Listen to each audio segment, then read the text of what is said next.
Hi అండి. తెలుగు కథల ప్రపంచంకు స్వాగతం. ఇవాళ చంటి అనే మరో కథను వినేద్దామండి. చంటి 5వ తరగతి చదువుతున్నాడు. ఓసారి వాడి క్లాస్ పిల్లలందర్నీ ఆ ఊళ్ళో ఉన్న అనాథాశ్రమానికి తీసుకువెళ్లారు మాస్టారు. అక్కడ చిన్న, పెద్ద, ఆడ, మగ పిల్లలు చదువుకుంటూ, ఆడుకుంటూ కనిపించారు. ఆశ్రమం అంతా త్రిప్పి చూపించి, అక్కడ ఆ బాలబాలికలు ఎందుకున్నారో వారికి విద్యాబుద్ధులు నేర్పించి పెంచి పెద్ద చేయడంలో ఆశ్రమ నిర్వాహకులు తీసుకుంటున్న చర్యలు గుర్తించి, అందులో సమాజం యొక్క బాధ్యత ఏమిటో, ప్రభుత్వం యొక్క కర్తవ్యం ఏమిటో వగైరా విషయాలన్నీ బోధపడేలా వివరించి చెప్పారు మాస్టారు. అంతా శ్రద్ధాశక్తులతో ఆలకించిన చంటికి ఆ పిల్లలపైన జాలి కలిగింది. చంటి తల్లి సరోజకు పాత బట్టలతో స్టీల్ సామాన్లు కొనడం అలవాటు. ఓ రోజు స్టీల్ సామాన్లు అమ్ముకునే వ్యక్తి రావటంతో దాచి ఉంచిన పాత దుస్తులను తీసుకోబోయిందామె. అవి కనిపించలేదు. అప్పుడప్పుడు పాత పుస్తకాలు అమ్మి వచ్చిన డబ్బులతో స్నేహితులతో కలిసి సినిమాకు వెళ్లటం అలవాటు చంటికి. అందువల్ల పాత బట్టలు కూడా వాడే తీసుకువెళ్ళుంటాడని అనుమానించిందామె. రాత్రి ఇంటికి వచ్చిన కొడుకును నిలదీసింది సరోజ. చంటి భయపడుతూనే పాత బట్టలు తీసుకువెళ్ళింది తానేనని ఒప్పుకున్నాడు. భర్తకు చెప్పిందామె. కోపంతో చితకబాదాడు తండ్రి.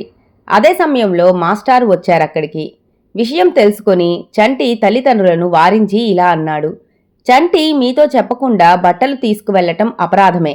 వాడు తప్పేమీ చేయలేదు. ఆ మధ్య అనాథాశ్రమాన్ని సందర్శించి వచ్చినప్పటినుంచి ఆ అనాథ బాలల కోసం ఏదైనా చెయ్యాలన్న ఉత్సాహంతో నన్ను సలహా అడిగాడు. ఆ మేరకు తనకు చేతనైన పరిధిలో తన స్నేహితులతో కలిసి పాత బట్టలను సేకరించి ఆశ్రమానికి ఇవ్వటంతో పాటు పాకెట్ మనీని ప్రోగు చేసి ఆ పిల్లలకు ఆట వస్తువులను కూడా కొనిపెట్టడము వంటి వాటికి పూనుకున్నాడు. అందులో భాగంగానే మీ ఇంట్లో నుంచి పాత బట్టలు పట్టుకొచ్చాడు. చంటి వాడి స్నేహితులతో కలిసి ఇవాళ సాయంత్రం నేను అనాథాశ్రమానికి వెళ్ళి ఇచ్చి వచ్చాము.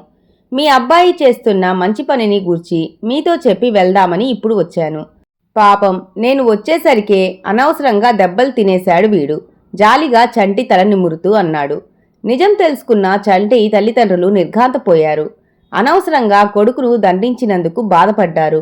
ప్రేమతో వాణ్ణి దగ్గరకు తీసుకుని ముద్దు పెట్టుకున్నారు. ఆ ఉద్యమంలో తాము పాలు పంచుకుంటామని వారు హామీ ఇవ్వటంతో చంటి తాను తిన్న దెబ్బలన్నీ మర్చిపోయి ఆనందంతో వారిని కౌగిలించుకున్నాడు. తనకు ఇటువంటి మంచి శిష్యులు ఉన్నందుకు మాస్టారు మనసుకు ఎంతో సంతోషం కలిగినది. మొక్కై వంగనిది మానై వంగున అన్నది ఈ కథ నీతండి. పిల్లలకు చిన్న వయసులో నేర్పిన మంచే వాళ్ళు పెద్దయిన తర్వాత కూడా వాళ్ళకి ఎంతో సాయపడుతుంది.